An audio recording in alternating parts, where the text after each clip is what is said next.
ذکر کرتا ہے، ایک رشتے کو اللہ کہتا ہے کہ یہ بھی میری بہت بڑی نشانی ہے، اور اس کو بڑی نشانیوں میں لے کر آیا۔ من آیاتہ ان خلقکم من تراب، کتنی بڑی اللہ کی نشانی ہے کہ ہم نے تمہیں مٹی سے بنایا۔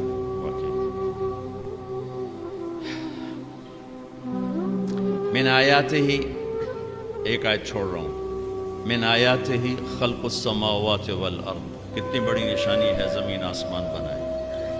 واختلاف السنتکم والوانکم، کتنی بڑی نشانی ہے رنگ الگ زبانیں الگ۔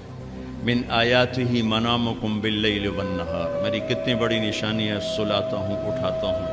ابتغاءکم من فضلہ، رزق کی تلاش میں تمہیں لگاتا ہوں۔ من آیاتہ یریکم البرق خوفا وطمعا، میری کتنی بڑی نشانی ہے بادل، بجلی، بارش، گرج، چمک، کڑک۔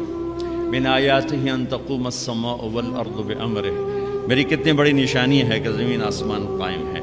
یہ جو میں نے آیات پڑھی ہیں اس میں میرا آپ کا ذہن برابر چل رہا ہے کہ ہاں بڑی نشانی، آسمان بڑی نشانی، زمین بڑی نشانی، زبانوں کا مختلف ہونا بڑی نشانی، رنگ روپ کا مختلف ہونا بڑی نشانی، زمین، بادل، بجلی، بارش، کڑک، سب بڑی نشانی۔ اب میں وہ آیت پڑھنے لگا جو میں نے چھوڑ دی، جو شاید یہ طلبہ علماء کے ذہن بھی اس طرف بہت کم گیا ہو۔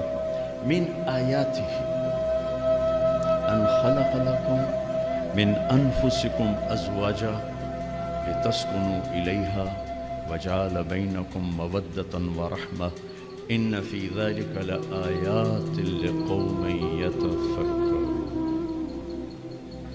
میری بہت بڑی نشانی ہے کہ میں نے تمہیں خامد اور بیوی کے رشتے میں جوڑا، اور 3 باتیں بتائیں جو کسی رشتے میں نہیں بتائیں، تمہیں سکون حاصل ہو، محبت ہو، غم خاری ہو، 3 چیزیں اس رشتے میں بتائیں، سکون، محبت، غم خاری۔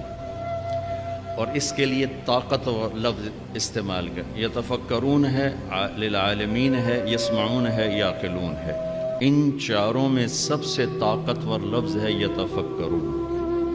تو یتفکرون کو یہاں ذکر کیا کہ موٹی عقل سے اس رشتے کی نزاکت سمجھ میں نہیں آئے گی اور اس کی طاقت سمجھ میں نہیں آئے گی، بہت غور سے سوچو گے تو اس رشتے کی قوت، اس رشتے کا اللہ کی نشانی ہونا تمہارے سامنے کھل کر آئے گا۔ تو بھائیو، میرے عزیزو، ایک تو میں یہ آپ کے سامنے لانے کی کوشش کی کہ یہ رشتہ بہت اہم ہے، سب سے بڑا رشتہ، سب سے بڑا رشتہ۔